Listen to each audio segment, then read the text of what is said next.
Welcome to The Last American Vagabond. I got Derrick Broze joining today to give us the recap on week two, the completion of week two in regard to the fluoride trial and kind of some of the different important points throughout this trial so far and his take on where this seems to be going. And, the hopeful notes overall, as I was mentioning on the last show, wherever this goes that we will discuss today. And now we're also going to talk about a few other important things coming in the future and really just why this is such an important conversation to be having in this moment, really more than just even fluoride in general. So thank you, Derrick, for joining. How are you, brother? I'm doing great. Just literally got home about 2 nights ago from San Francisco. So happy to be back home and happy to have contributed to this story. Yeah, absolutely, man. I mean, that's a big shout out to you and all the effort you put into this. And there are some other people out there who were covering it and who have now started to cover it because it's becoming more prominent. And I argue that's largely due to people like yourself who have made this a story that it deserves to be. So thank you for all that work. Right out of the gate. Oh, sorry, go ahead. I was going to say, absolutely. It feels good to see more people picking it up and running with the story now that they realize how important it is. Yeah, you'd think they would be able to see beforehand. It's such a monumentally gigantic story that no one seems to talk about. It kind of blows my mind. Even if you argue that it's not what we're told. I mean, we're talking about something being debated at the highest level that is in our water supply that at least one side is saying is dangerous. It's like you'd think that would just be at a default a big story, and I think we know kind of why it's not in certain circles. But I wanted to start out today in general, just giving a huge shout out to all the amazing support we've seen through this. And as you know, this is something that Derrick has really been championing. But from the Last American Vagabond side of this, I don't know if I would have even been covering this as much if Derrick wasn't the one really kind of spearheading this. And I just want to give a shout out to both the conscious resistance side of this audience, the T-Lab side, the overlap, for continuing to donate and support what we're doing here. And, it's important. We were talking about this before, why it's important for everyone to understand, I think you guys know that, especially when it comes to Derrick, myself, T-Lab, the conscious resistance, and our overlapping work, that we're not doing this for the money, right? We're not in this to make profit. I mean, I think anyone that thinks you can step into this field itself and be profitable, it's kind of a funny joke amongst us to know how impossible that seems to be. But that it's something that it takes a lot of time and a lot of effort and a lot of resources to do the work, especially the way that we want to do it. And I just think it's important for people to know, that, like, for instance, it ultimately ended up, and I'll let Derrick speak on this in general, being about a little over $4,000 all said and done for sending him there, for the hotels, for everything, the food, everything. And that's on a skimping, pinching pennies budget. And it just goes to show you the kind of difficulty in the independent media trying to do the kind of work that we need to do to battle against the corporate media with endless resources while getting pushback from people, whether dishonestly or not, from within essentially the independent side of this, as if we shouldn't be, asking for support and so on. And on that same note, by the way, before I let Derrick talk about the ins and outs of this, many don't know that the Arna Burkhart interview that we put forward, that was the T-Lab project entirely took a little over, actually, I think close to $4,500 all said and done just to execute that. And we don't talk about this stuff. It's not something we usually kind of air out there, but it's important for people to see how much it really takes to accomplish this and how little we end up having to deal with in regard to, how much suppression and censorship and all that happens. And so it's just important to understand the difficulties and why we actually need your support, So I'll let you speak on that, Derrick, on the trials and tribulations of trying to make that work on a lower budget. Yeah, absolutely. I'll just echo what you said, Ryan. Thanks to everybody from the T-Lab audience and from the Conscious Resistance audience, or just anybody who in general heard about this because you care about the fluoride issue and decided to donate. We do appreciate that. I think it, as you said, Ryan, it came over just about $4,600. And then, of course, there's processing fees and stuff like that. But on a whole, I did publish yesterday just around my website, and just in the interest of transparency, it cost me about $3,800 something. I don't remember the exact number off the top of my head, but about $3,800 for me to be in San Francisco I was there for 15 full days and then a night. And that, cost included a round trip flight coming from Mexico, where I live most of the time, there and back, getting a hotel for the duration of the event. And the hotel, in case you're curious, wasn't, the 5-star hotel or anything like that. It was a nice enough place that kept me safe and comfortable. But the reason I chose the one I did was because it was a 3-minute walk from the courthouse. So I could move very quick and easy out of the court every day and report on this. But even with that, the hotel still cost in the range of $1,500 for that cost. So between that, the other costs were catching some Ubers to go meet up with the scientists, catching an Uber from the airport and back and forth. And then the rest was just food. So I just share that just as Ryan was saying, so you guys are aware out there, the actual cost that goes into it, that is just covering the cost. And of course, I'm grateful for that. That is just covering the cost of me actually physically being there, eating, traveling. That's not to say anything of the 42 hours I spent in the courtroom, live tweeting and taking notes, another dozen hours I spent sitting down with the Michael Conant, the lead attorney, Brenda, one of the plaintiffs, 3 of the scientists, editing those videos, recording those videos, putting them out. And I just share that just for the awareness sake, because me and Ryan were having this conversation before, that a lot of people I think don't really understand that journalism has always struggled for money. True investigative journalism is always very scarce. And it's the model that we've all grown up with was either there's newspapers there's ads in the newspapers you're reading or the magazines you're reading, or of course in the internet age, there's all these ugly Google ads all over the websites. And none of us really like that. None of us have ever really enjoyed that. But in the past, that is one of the ways that independent media paid themselves and paid their writers. Of course, that's become more difficult with the censorship. The only other option historically has been to have some rich benefactor who's going to fund you for X amount of dollars, and they might have some say over the stories you're able to talk about, and but they do help with funding. In the internet age, of course, we have things like Patreon, we have Substack, and these kind of monthly support options for TLAV and of course for the conscious resistance. And I just want more of you out there who appreciated I'll have 3 articles in total coming out when it's all said and done, 5 different interviews, multiple live streams, and then doing interviews on other channels. We're producing a lot of content to get people paying attention to this. And I just want you to understand that this is what I am personally capable of. This is what we are capable of. And if there are stories out there, very specific things like this that we can focus on that might involve travel, or even if it doesn't involve travel, but just, focusing on one topic for a couple of weeks, that takes money. So, if you want to just really key in on something, and that's something that New York Times and others have, and we don't always have. So if you do support this effort and you want to see us do more kind of single issues, key in on specific things, reach out to us, let us know what you're interested in. And, maybe we'll do another crowdfunding campaign here in the near future, because I'm more than happy to put my time and resources into this. Just want you guys to know that this isn't just us asking for donations. You are truly investing in our work when you do contribute. Right. And exactly. And also know too, that as we were also saying before, is, we would do this anyway. Like, we want to do this. We believe in this, where it's not just a job for us, but at the same time, it does take, the resources. And I think that's something that most people tend to not really fully grasp, the depth of it and how much it actually goes into it. But yeah, again, the support was overwhelming, and, we do want to see more and more of this continuing, and it will continue to be stifled. That's one of the important things, is we're more and more seeing the kind of financial censorship that I think is only going to get increasingly worse around topics just like this. And that's the crazier thing about this, to bring it into fluoride, is that this is just one of these topics. We've talked about this quite a bit in the medical freedom side, the endocrine disrupting chemicals, which overlaps here, and how many of these topics are actually out there, and every one of them have their own lobbying group and government efforts to try to maintain it. It's such an alarming picture to realize how many different ways your government is fighting to keep you unhealthy. It's, the whole point of what we're doing. So scary stuff. Yeah, right. So go ahead and start where you'd like. We talked about this from before. I'll as always, I'll be including all of the archived links and everything in here. This one was the last one before this, everything you need to know about week 1 and second phase of the fluoride lawsuit. And we just published on TLAV week 2 of the fluoride lawsuit. EPA rests their case, admits harm related to fluoride exposure. Now, I just recently, covering this on the show, made the point to say that, I've been pretty hopeful about this, both because of the way Judge Chen was engaging with this throughout the process, because of the information that was being presented. Even if it was, cast doubt by the EPA, it was pretty profound information. But this last report left me feeling a little bit more in doubt, but I still feel positive where it's going. So do you get that same feeling from this last report? Sure. And by the way, I'm not sure if you were meant to show those on screen, but they're not on screen right now. They're not showing you? Oh, I'm sorry. Here we go. So here was the okay.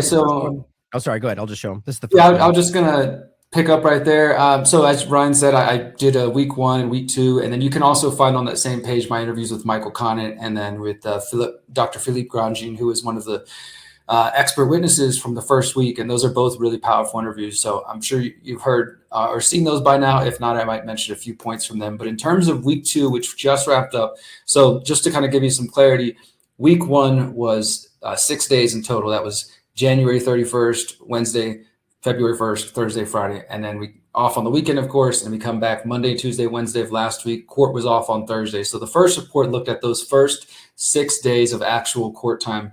And then we picked it back up last Friday and then again on Monday and Tuesday. And it just wrapped up this past Tuesday as we're recording here. And I'll share more about what's next. But just so you're aware, it was just these final 3 days. That's what I'm calling week 2 of this lawsuit, of this trial. And what happened at the end of week 1 going into week 2 was that the Fluoride Action Network lead attorney Michael Connett, they rested their case. They had presented all 5 of their witnesses, which I cover in week 1.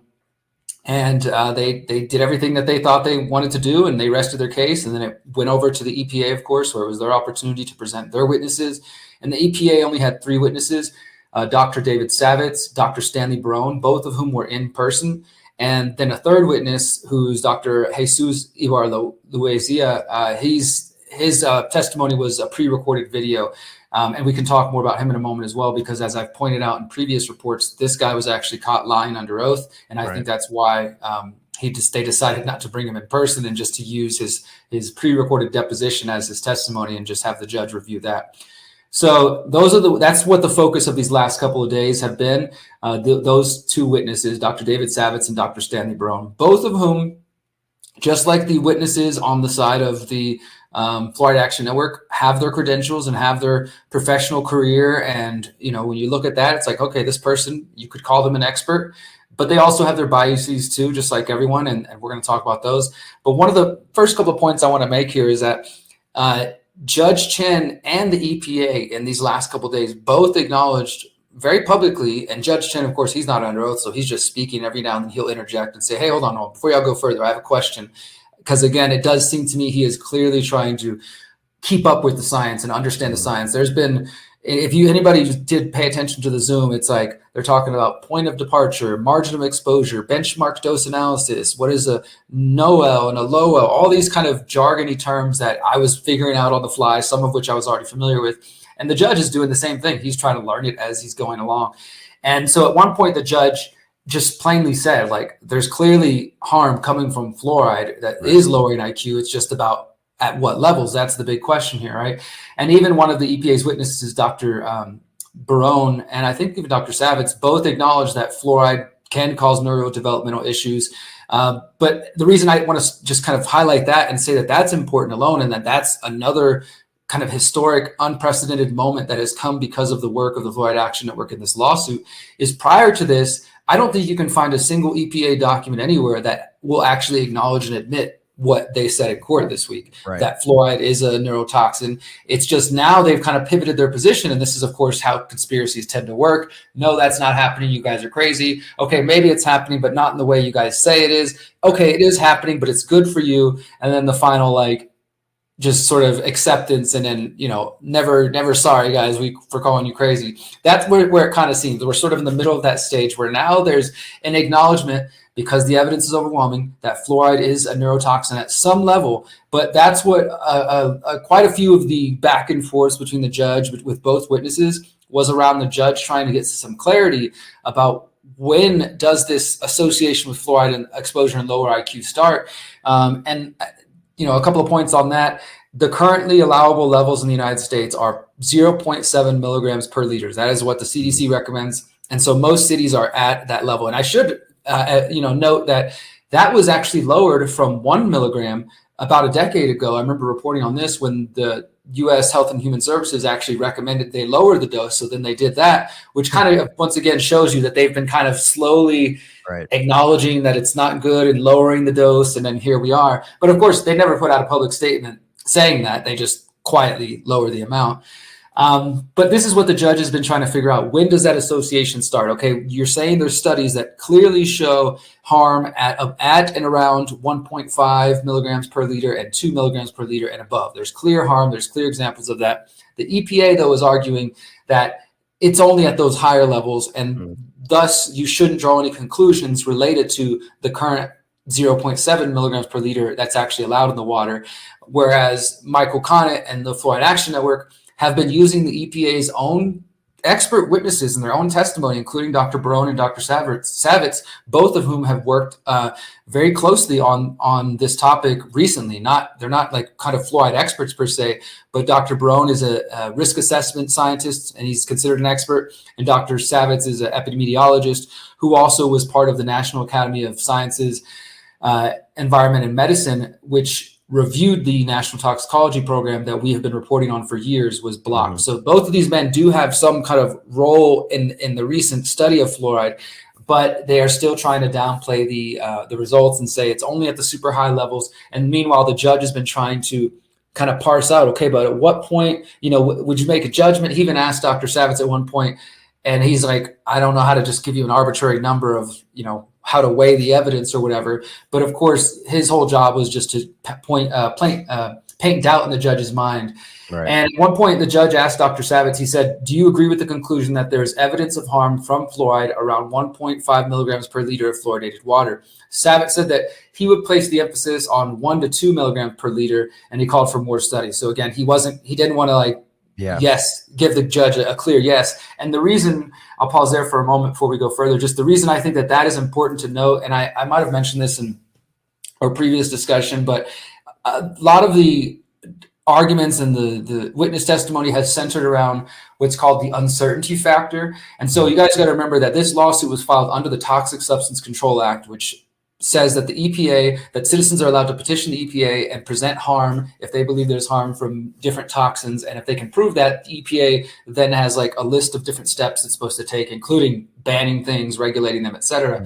And in that process, in the EPA's own documents, according to their own experts, in the way that they have done all of these previous risk assessments, they apply an uncertainty factor of 10. And so what that means is, let's say that the judge was able to concretely say, okay, everything's fine before you get to 1.5, which I don't think is the case, but let's just go with the government's argument.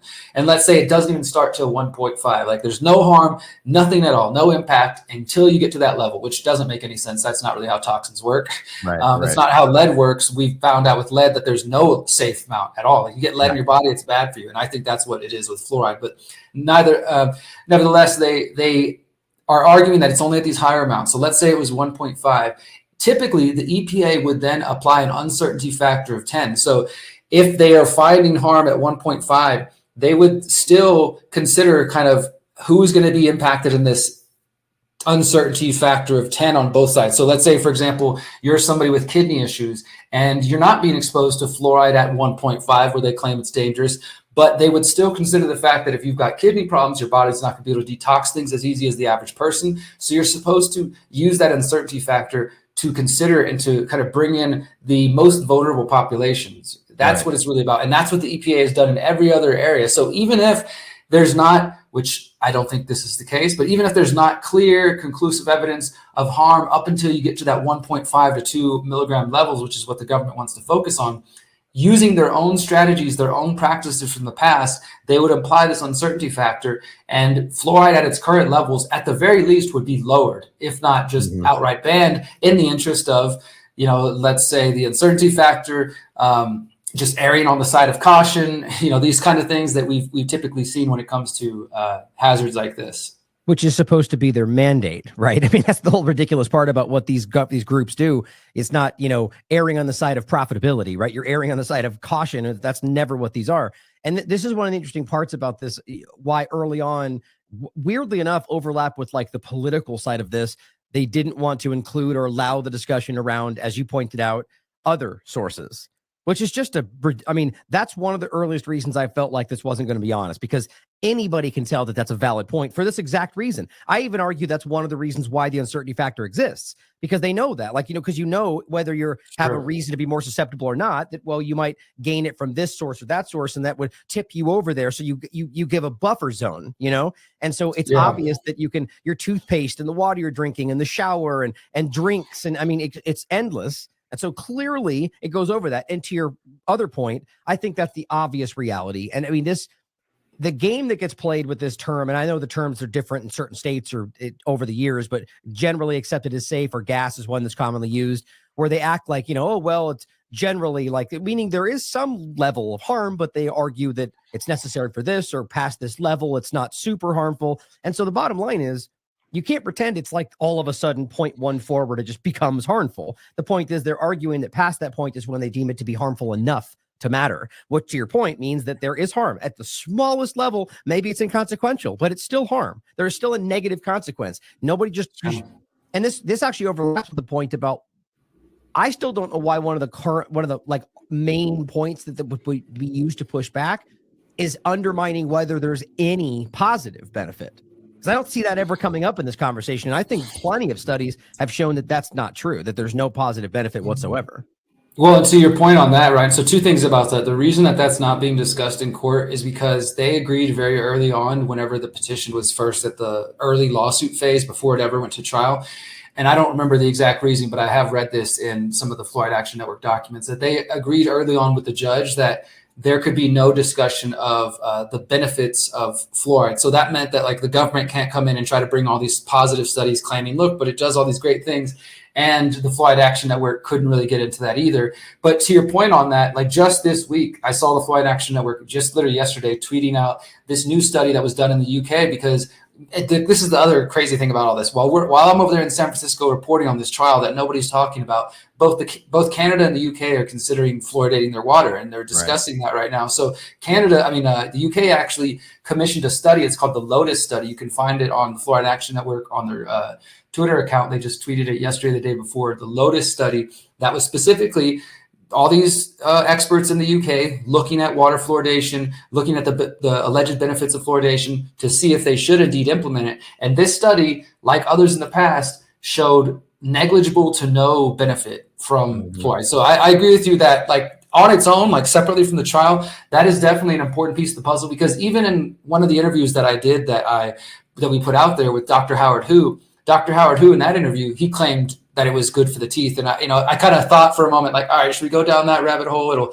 probably diverge the conversation, but I let him say what he had to say. But I don't think the evidence supports that at all. I don't think there's actually any benefit to fluoride. It causes harm. I've been diving deeper into my research, and I'll be doing some more kind of deep dive historical reports on fluoride for TLAB very soon. So for those who don't know, because I think it is important to attack that, because whatever happens with this lawsuit, people are still going to try to hang on, the dentists especially are still going to try to hang on to this idea that it's good for your teeth, and that's the only time you should be consuming it. Okay, it was bad and we took it out of the water, but it's still good for your teeth and all these things. There's no evidence for that as well. And I think all that does is allow the dentists to get off the hook by saying, okay, well, we've been recommending it because we know it's good for teeth. We didn't know about all the other stuff. That's, environmental, neurodevelopmental stuff. That's not our expertise. We've just been recommending it for teeth. But if you can attack that and show that there's no evidence of that either, which that's what the studies and the data are showing, then it takes away their whole story for that.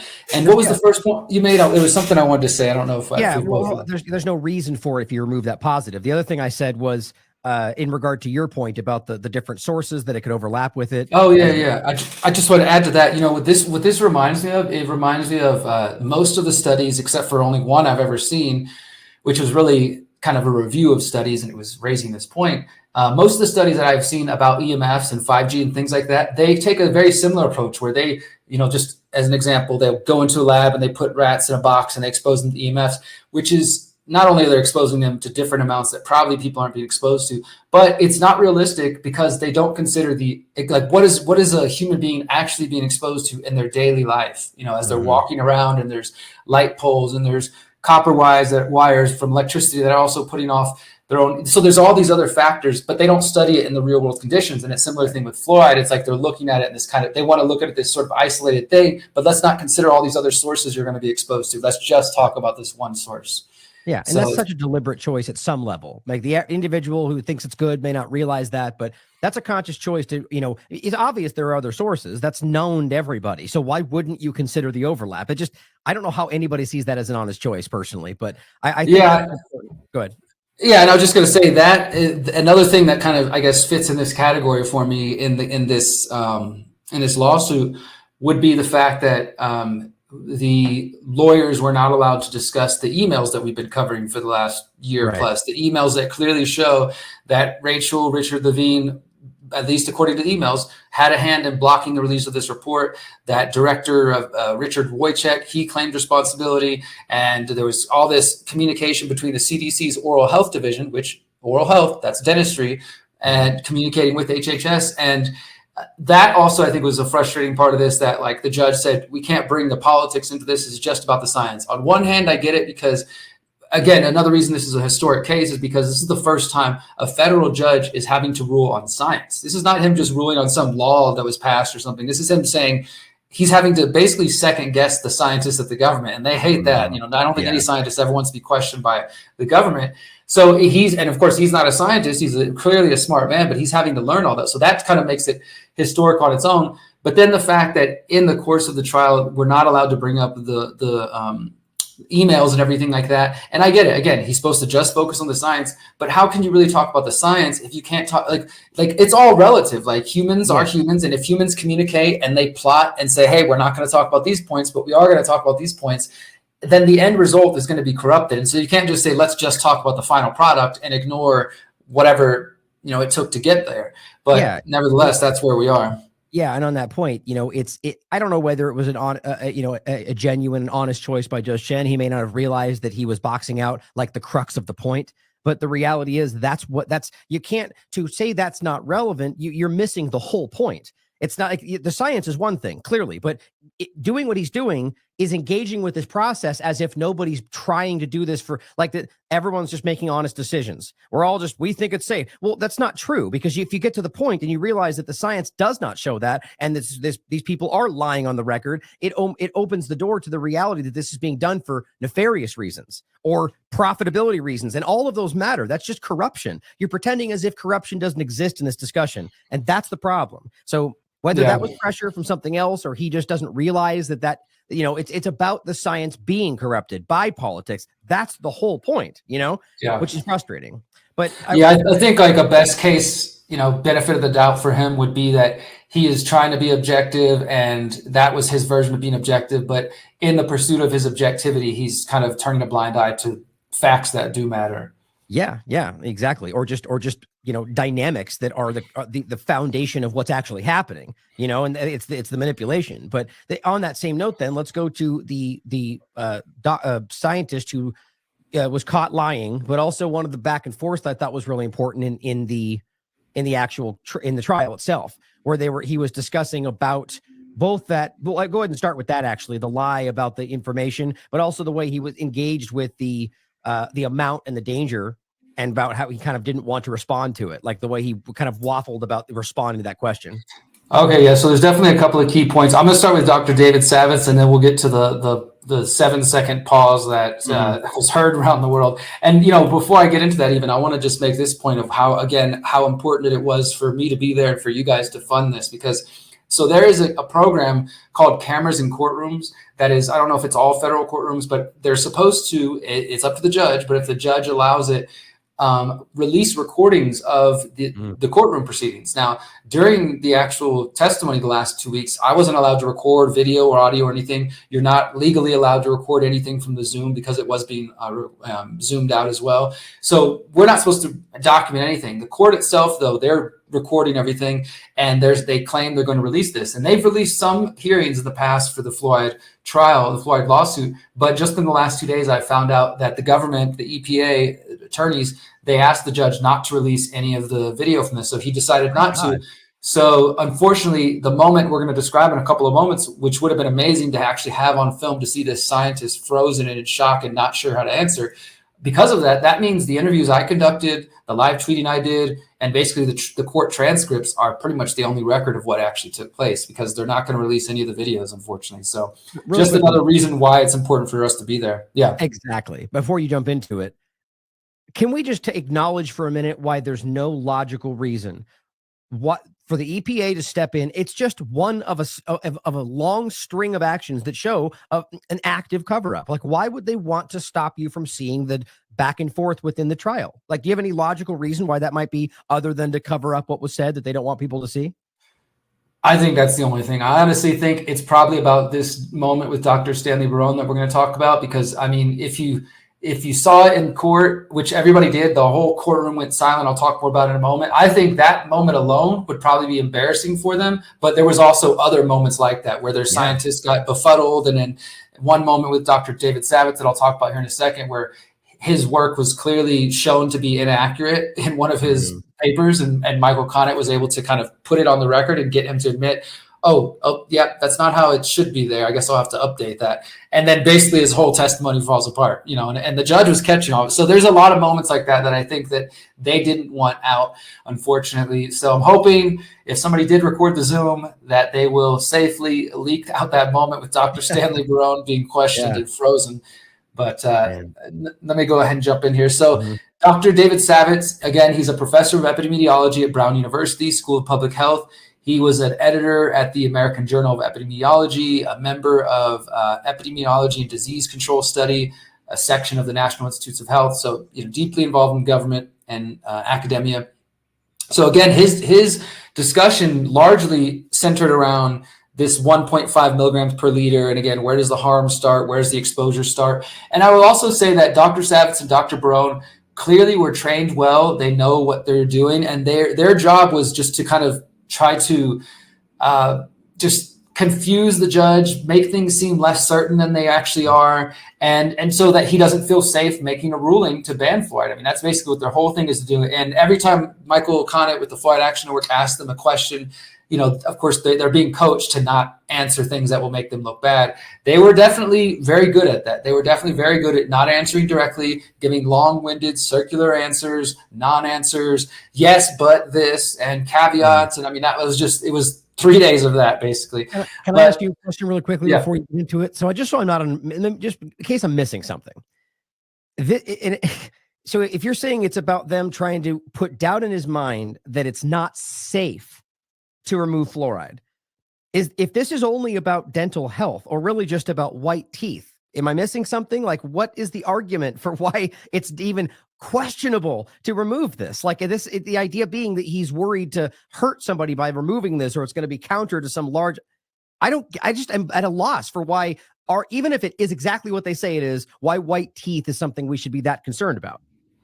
Well, I think in the case of Dr. Savitz, and I believe I wrote this in here, that there was a couple of moments where Michael Connett clearly made it clear to the court that Savitz has taken millions of dollars in grants from pro-fluoridation forces. So, I mean, I think he knows it's one of those cases, and I think it just might be that simple. He knows who's buttering his bread, as people like to say. He knows where the cash is coming from. And I'll get to that in just a moment. But so again, this discussion, the judge asked Savitz, he said, do you have any particular criticism regarding the NTP's data? Remember, this is the NTP's data that said that there is an association with fluoride exposure and lower IQ in children. This is the report that was blocked from release by elements of the U.S. government. He asked him directly, do you have a criticism of that regarding the impacts above 1.5 milligrams per liter? Savitz said, quote, there appears that there is an association of higher fluoride exposure and lower IQ. So he acknowledged it, and he said that he was critical of some of the conclusions drawn by the NTP, but he was also very careful. He didn't directly attack them and say it was wrong. This is what I mean by he was trying to sort of have it both ways. Yes, these are respected, great scientists, and the NTP is a wonderful organization. And yeah, it looks like what they're saying is right, but I don't agree with the conclusions. The data seems to be right, but I don't agree with the conclusions they drew. I would have not been as strong in my wording and things like that. The EPA attempted to show the court that the NTP monograph, basically that it didn't look at enough studies that were under that 1.5 milligrams per liter. And so essentially saying to the judge, this isn't relevant. All these studies, which is not true, all of them weren't focused on that. And that's kind of what's weird about the courtroom, man. When you could listen to one side and you're like, wow, they're doing a really good job. There was times in the government, I'm like, oh my God, they are definitely making the other side, the Fluoride Action Network witnesses, stumble a little bit. They're doing some good job here. And then the other side comes, and if the other side's good, they make you doubt everything that you just heard. It's you have to be able to go back and forth and suss out, okay, well, he said this over here, and now he's saying this here. And they just caught him up in a lie. There was a lot of that. But as I mentioned, I've always felt in a courtroom in general that it's the person who speaks last has if you're good at your job, and they're both, the person who speaks last has a huge benefit. I've always thought that. Oh yeah, when you're on the cross-examination and they do the redirect, that's when you have the opportunity to come back and pick at all the little things that they just put out there. So Dr. Savitz, as I mentioned, is a member of the National Academy of Sciences.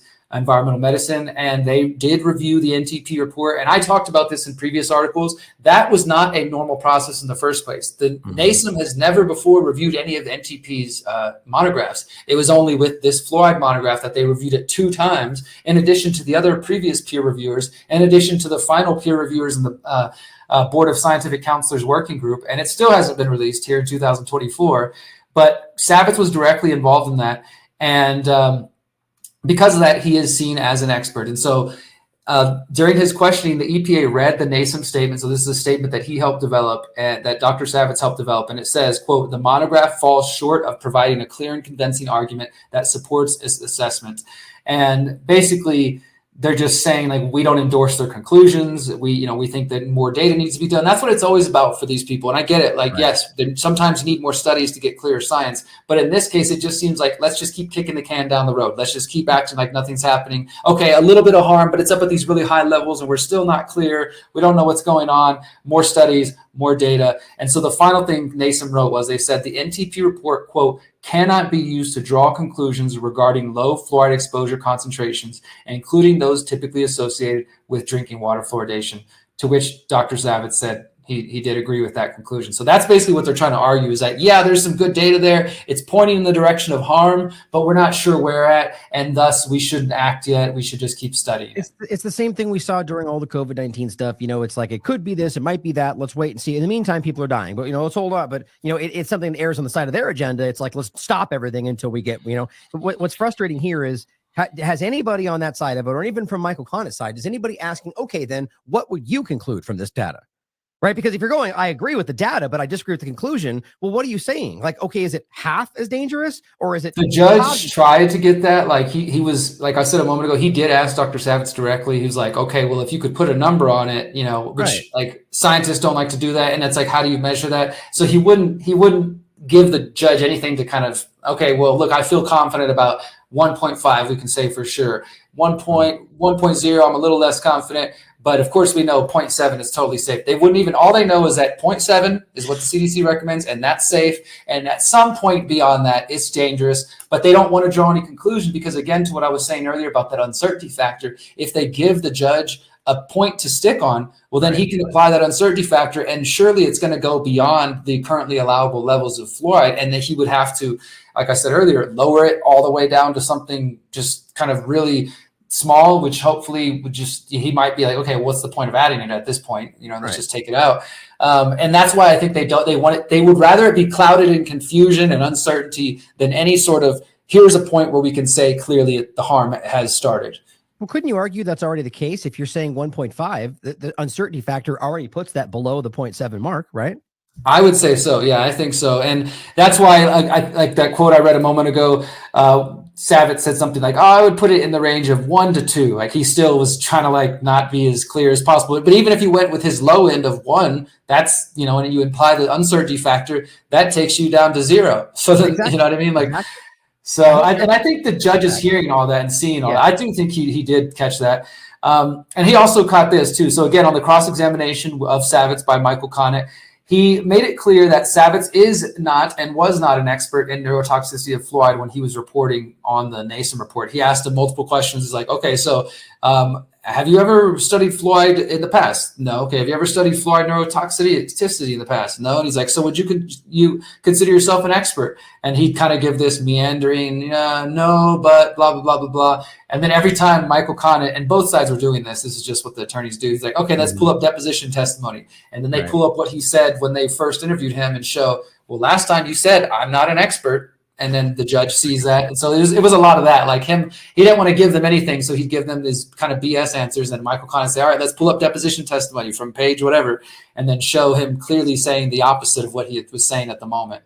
And that real quick, this happens on all sides. I mean, you get to your point. This is how the game is played. But you have to realize that in and of itself, it's dishonesty. There's no way around that. So if somebody's coaching him, don't say that because that makes us look bad. So there's an inherent level of not wanting to give them, I guess you could argue that comes from, trying to defend what you think is the healthy thing in people's water. I don't know. I just think that demonstrates dishonesty at a level. We should note that Dr. Savitz, and this was asked to him in court, how much are you being paid per hour as a consultant? $500 an hour, by the way. And he admitted that he was not an expert in fluoride neurotoxicity whenever he did the review. And Michael Connett also mentioned that he had previously received a $17 million grant for some of his research from the National Institute of Dental and Craniofacial Research, the NIDCR, which of course nobody's ever heard of, just another part of the US government that is very, very pro-fluoridation. This is where a lot of the vocal advocates of water fluoridation are at. So they were able to show that, like, look, he's got some conflicts of interest in some of his researcher. Connett asked Savitz if he would be accurate to call him a newcomer, and he said, yes, I'm a newcomer to this research. So he did his job to kind of, after he went up there and acted like an expert, to show the judge, like, Judge, he really doesn't know what he's talking about. And then when he asked him, like, just as direct as possible, are you an expert on fluoride's toxicity? He gave this long kind of non-answer. And then again, he pulled up his deposition testimony where he said, quote, I would not say that I have done the necessary work to be an expert. And so, you know, he's kind of drawing some conclusions there and just poking holes in his testimony. And one of the final points I'll say about Savitz, which again, I think this is where if you're really being an honest person, no matter who you're being paid by, then you got to just be honest in court, not to mention they're under oath for whatever the heck that's supposed to matter, right? I mean, I know that's supposed to be a big sacred thing, but obviously a lot of people don't care and they still lie in court.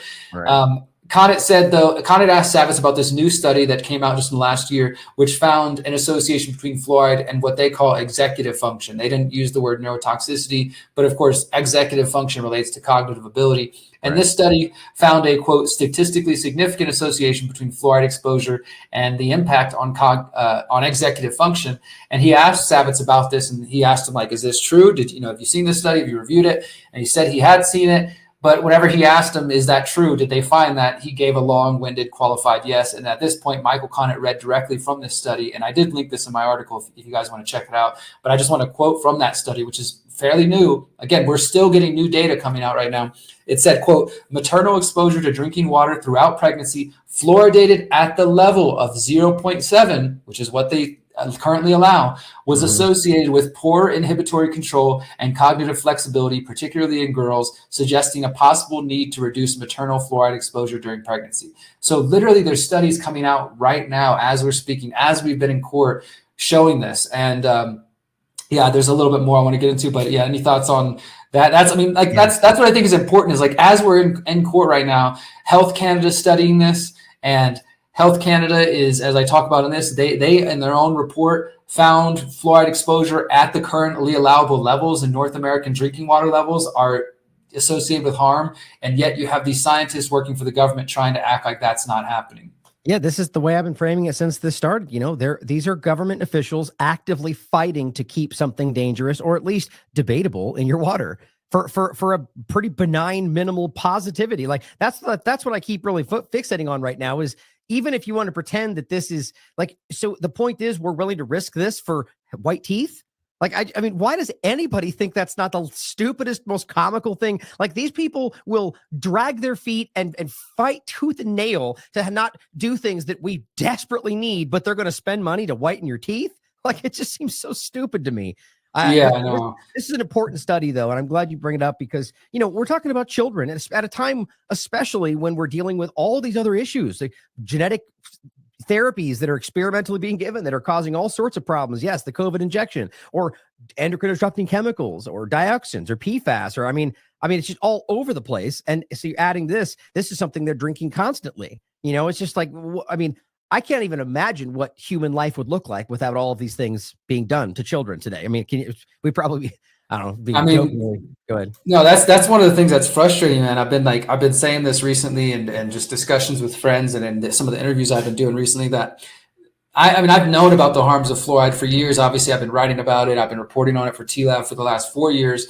And I think my first article on fluoride was back in 2012. So I've been aware of this stuff for years, but even just coming to the trial and the lawsuit and hearing it in person, talking to the scientists themselves, not just taking, the government's word for it, it has kind of reinvigorated in me a desire to, obviously we're trying to get this information out because it's so important. Right now, while the judge is still trying to make his decision, he's trying to be objective as possible. Millions, if not billions of mothers are consuming fluoridated water right now. Kids are consuming it. Kids are drinking it. And yeah, we will never truly know the impacts of that. I mean, we'll never know if us as adults now, did we lose a couple of IQ points along the way? According to Dr. Grandjean, I mean, it's a pretty stark like you drink a few liters of fluoride, that builds up in your bones, that impacts your IQ. I mean, it's going to have some real world impact. So we have to wonder about that, especially again, if you grew up drinking fluoridated water, showering it, consuming it, drinking processed foods and all these sort of things, eating processed foods, drinking soda. Now you get older and you got arthritis, you got hip pain. It's possible that's from fluoride in your bones. It's 100% possible that many of the problems you're having in your kidney, your liver, your thyroid. The thyroid was another big discussion. Week 1, we talked about that in my first article. We just will never really be able to fully pinpoint. And I think this is why there's so much effort behind the scenes to stop this lawsuit from going the way it should, is because all of those people could potentially be opened up to lawsuits for recommending fluoride for the last 80 years. So I think that's what it really comes down to. I agree. I completely. I think that it's, but I also quite frankly wonder if there's more to it. There's more about experimentation on the population. But I think to your larger point, I mean, I'm leaning that way for sure. Yeah. You have a comment on that? Or no? I was saying I'm leaning that way for sure. Like I definitely am kind of more and more open to that idea because the data is there. We've got studies from Denmark in the 1930s. The idea that the government scientists didn't know that this was going on. And I've been doing more and more research about the history between the Manhattan Project and the nuclear program and how that tied into the fluoride research. They were from the very beginning seeing that fluoride exposure in the air, it killed people's cattle and crops and stuff. There's stories you can find about Jersey and lawsuits. They started studying it in the very beginning, specifically so they could try to prove that it wasn't harmful because they were expecting lawsuits coming in. And that, I mean, so from the beginning, so this idea that they're just now discovering this is total crap. It really just, it does frustrate me. And I think it's not the only issue, of course. There's many millions of other important things going on. But in terms of your health, in terms of something that we can actually stop, because this is not like some of the other toxins. Like we don't know what to do about the stuff they're spraying at the skies, right? That's a little bit beyond our range right now. We try to raise awareness. But fluoride is being added to the water and you're paying for it. So that seems like an easy fix. Just stop adding it to the water, It does. And if you want to use an old term we've all come, irritatingly comfortable with these days, this is an example, or rather the inverse, of something where the risks outweigh the benefits in every possible way. And that's using, like, even that's my same point I've said 3 times now, is even using their arguments. So if you want to say the benefit is whitening your teeth, well, then even with their sentiments, with it, when you actually honestly include toothpaste and water and showering and everything else, it's over the mark. And then even more so, we know that it's dangerous anyway using these other studies. It's just no question, because that's a meaningless benefit for obvious risk. So it's funny how those things don't get applied when it's stuff like this. But to your other point about the larger issue, that's what's so alarming to me about all this, is that there are so many compounding factors. And then even weirdly bring it into things like a 5G conversation. Like Dr. PhD, Stephanie Seneff, PhD, did a whole point about this, how glyphosate overlaps with like the COVID conversation, but there is an interesting overlap to the 5G energy and how it actually changes things. And it's very concerning of how these things overlap. My point is to stand back and look at, 2 points, really, how many different things we're being confronted with every day, and whether that's, all encompassing one type of experiment, or they just don't care, who ultimately knows. But can you even imagine what life would really be like without all these things hindering what you can think about and see and how you feel every day? It's alarming. But then the other point too is just, what is actually happening with all of this, and why is it being done in a way that, answering the very question, it's so ubiquitous, sort of like my conversation about East Palestine, right? That if you make it as ubiquitous as possible, spread it out as far as you can, at some point you can go, well, good luck proving that was me, right? Like, it's everywhere. There's a background area. So right now, all of a sudden you prove fluoride is dangerous. Well, they're like, well, yeah, prove that it's just fluoride. This is suddenly where they go, oh, well, we have this in the water too. How do you know it's not, if they're both, so it's an interesting thing to think about how perfectly it's been set up to, even if they're caught, sort of, avoid accountability. It's just absolutely. Yeah. We're just swimming in a cocktail of toxins, unfortunately. And like you said, I think that all of these different things you just named are clearly relate to the chronic illnesses we're seeing in our society today. I think that's a huge thing. Well, let's go ahead.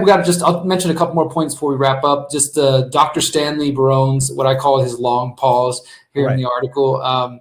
This was what I was touching on earlier. I'll give you guys his credentials in the interest of fairness. He's a senior science policy advisor with the Office of Chemical Safety and Pollution Prevention, the OSCPP, and the EPA. He was also, and this is again why they brought him in as an alleged expert, he was one of the the risk assessment scientist who was part of the EPA, and he conducted the first 10 risk assessments under TSCA that the EPA had ever done. So he saw, the whole process, what it's supposed to look like. And when he was asked his expert opinion on the association between water fluoride levels and lower IQ, again, he gave similar responses. He said there was, quote, a lot of uncertainty related to the epidemiological data and, quote, a lot of uncertainty for the NTP report. However, when Michael Conant got a chance to cross-examine him, Dr. Broze did actually say yes whenever he asked him if he agreed that fluoride has been found to be a neurotoxin at some levels. Like he didn't name any specific levels, but he was like, but you would agree that at some level, fluoride is a neurotoxin. And he was forced to acknowledge that. And when he asked him, as you were mentioning earlier, Ryan, about specific levels in the water, he was like, he wouldn't really give a strong conclusion. And so the back and forth that I noted was Michael Conant said, you agree that there's an association of neurotoxicity with water fluoridation above levels of 2 milligrams per liter. He said, at some level above 2, yes. And again, this is where the debate remains of like what level below that is the harm happening. But probably the strongest moment of the entire last day, which was Tuesday, Conant is just kind of drilling in on his cross-examination, going back and forth to Broze. And at one point, there was conversation about the kidneys. And as you guys know, the kidneys, they excrete all kinds of toxins. They secrete toxins out of the body. And so Conant started asking Broze about this and about the idea that women or just people in general, but obviously this is largely focused on prenatal, so pregnant mothers who have kidney issues as well, that they won't be able to excrete the toxins like fluoride as easily, and thus their kidneys could become oversaturated with fluoride, basically. And he asked him, he said, you testified earlier today that there may be oversaturation going on in the kidney at the 95th percentile level in fluoridated areas.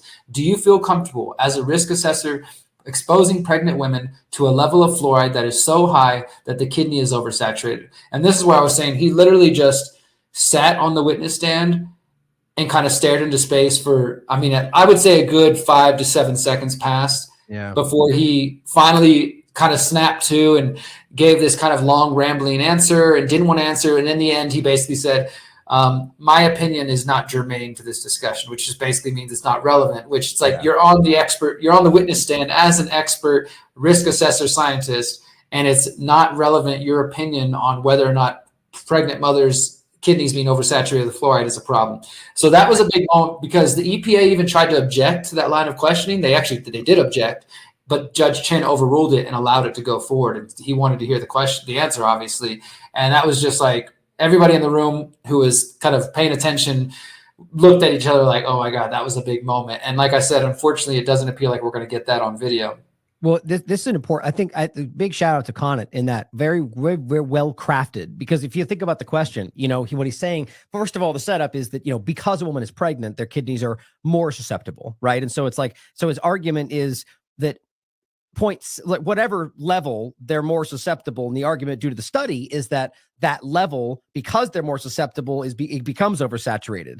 Not to say that that's dangerous, but that's just kind of the static, whatever. The point is he framed the question in a way to say, knowing that it's so high that it's oversaturated, it's like it put him in a spot where he's like, oh shoot, I can't say yes because that's admitting that this is so high that and then if it's oversaturated, it's dangerous. But you put him in a spot where basically Conant skillfully, artfully, without even the answer, exposed that these people are trapping themselves with their own logic. Right? You're in a situation where it was brilliantly done. Well done. Yeah, and so I think that whether it was answered or not, put that out there on the record. Well done on that. And I hope Judge Chen, this is my point about whether, if he's an honest person, you would pick up on that, right? You would recognize there's already a kind of a gaping hole in that narrative to where there's a circumstance where pregnant women are being hurt already based on the narrative, which I think we all know it's everybody, but yeah, well done. I think that's a huge shout out to them and his work. And in general, by the way, he's been doing, and your interview with him was actually, he said a lot of important things there. So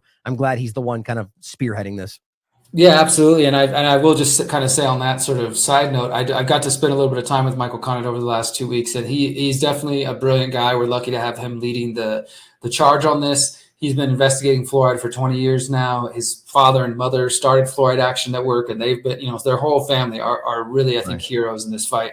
And they've collected the world's largest database on fluoride studies. So, it's quite helpful if you need that data. The last point I really want to mention here is Well, just two quick points. This one I think is important in terms of new breaking studies that I was just talking about a moment ago. This relates to Health Canada. So as I mentioned, the UK and Canada are both currently considering fluoridating their water for their populations. There's only a small percentage of Canada that is fluoridated in a few major cities, but for the most part, it's not as prevalent, nowhere as prevalent as the US is.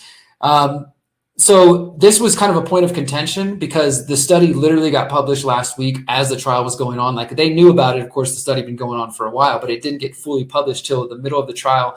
And Michael Connick wanted to submit it into evidence, or at least some information about it. And, so let me kind of paint this picture. Health Canada, which is the health agency, public health agency of the Canadian government, they hired a company called Risk Sciences International to actually do a review of all the different data and present that information to them. And they did that, but Health Canada chose not to publish the study that Risk Sciences International concluded. And we suspect it because they didn't like their conclusions, which say that, as I'll read here in a moment, that even at the North American drinking levels, water levels, there's harm. Instead of publishing the study, what Health Canada did is they convened last June 2023 what they called the Expert Panel Meeting on the Health Effects of Fluoride in Drinking Water. And this panel included Dr. David Savitz, who we know is a pro-fluoridation scientist who's here as an expert for the EPA, but also it included other members of the panel, as Michael Connick pointed out when he was cross-examining David Savitz, that there was a Dr. Stephen Levy who has a background in dentistry. He's a well-known champion of fluoride. There's several other people on this expert panel who are pro-fluoridation activists or advocates, you could say. And Dr. Savitz claimed, he's like, I don't know what other people have done. I didn't know there was pro-fluoridation people. I just got asked to be on this panel. So again, Health Canada commissions a study. They don't publish it. Instead, they're like, we're going to get an expert panel to review the data, and then they can draw conclusions that we're comfortable with, basically is what happened.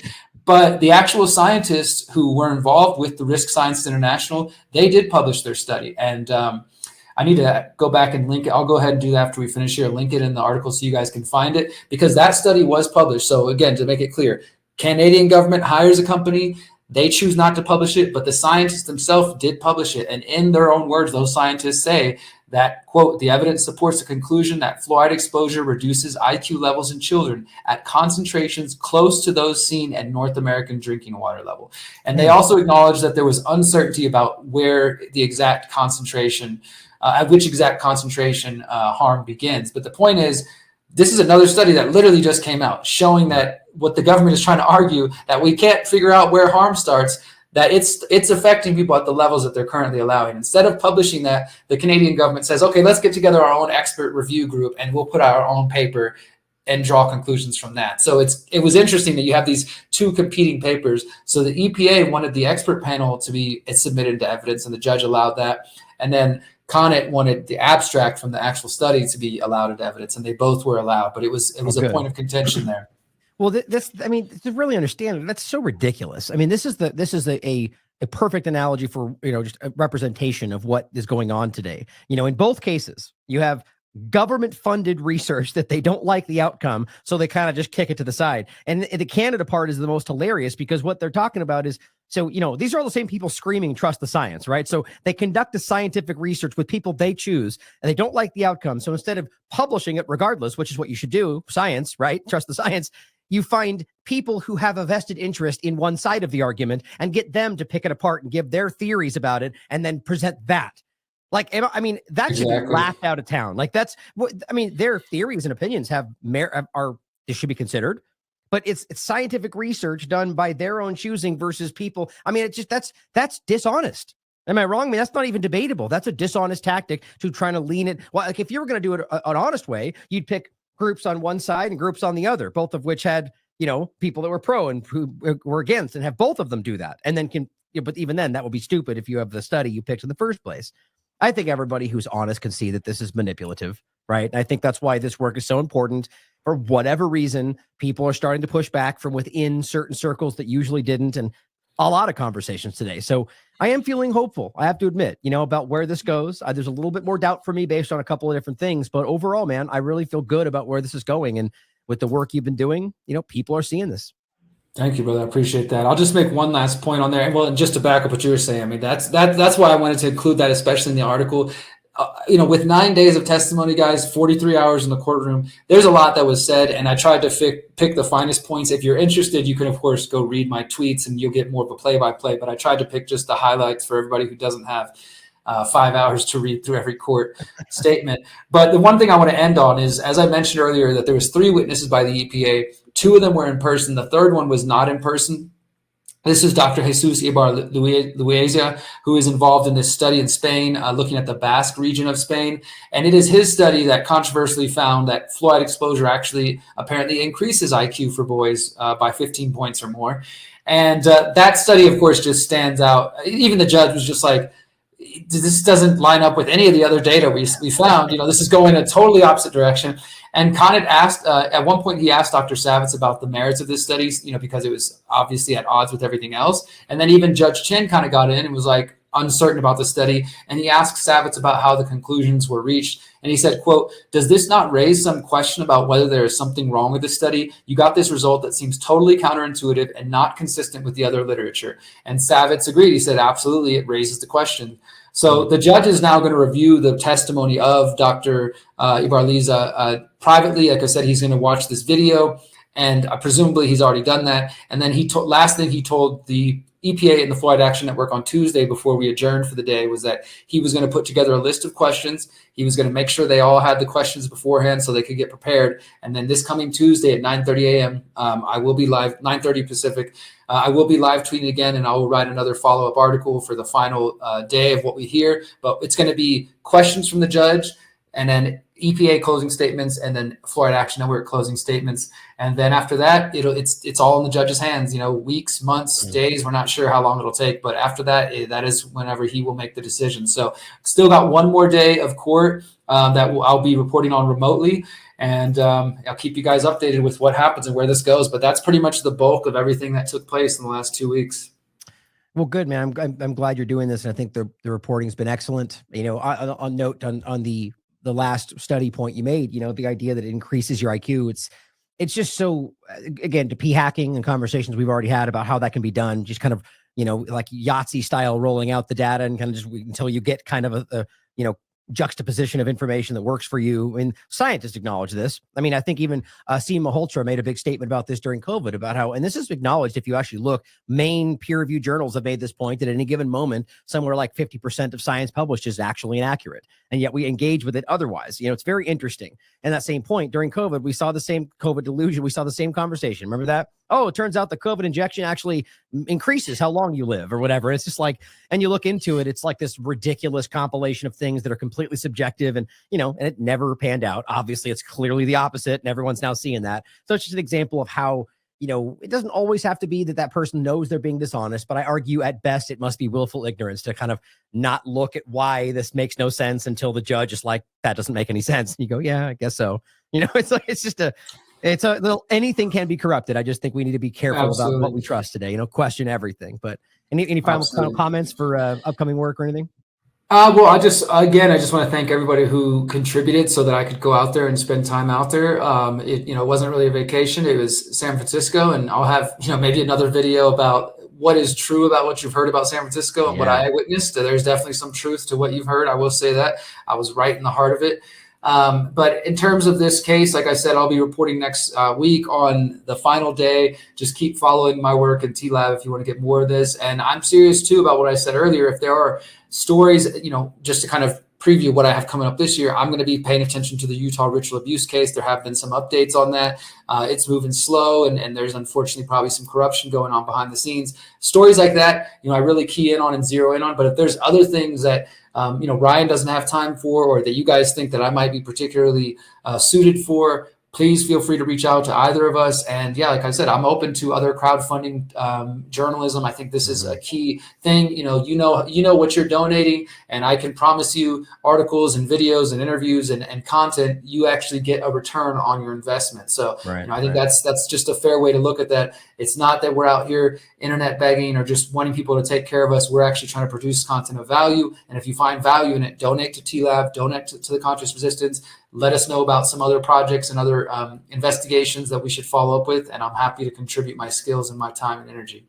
Absolutely. And to make it, one more point to that is that what we're talking about there in essence are more, larger new investigation and projects. Because right now you guys are donating a lot of you out there. And that's for what we're doing here, the daily work, the daily wrap up, the articles being written, the research and legwork that goes into all of that. What we're talking about is stuff like this, doing, an independent crowdfunding project to go out and cover some in-depth story and, that's another point we should add too, is that is its own thing.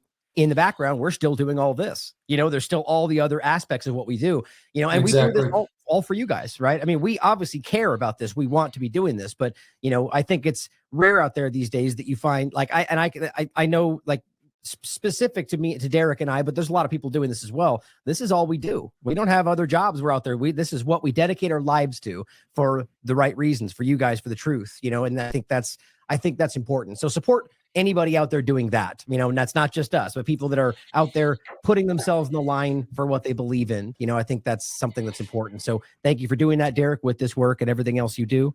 And as always, everybody out there, question everything, come to your own conclusions, stay vigilant.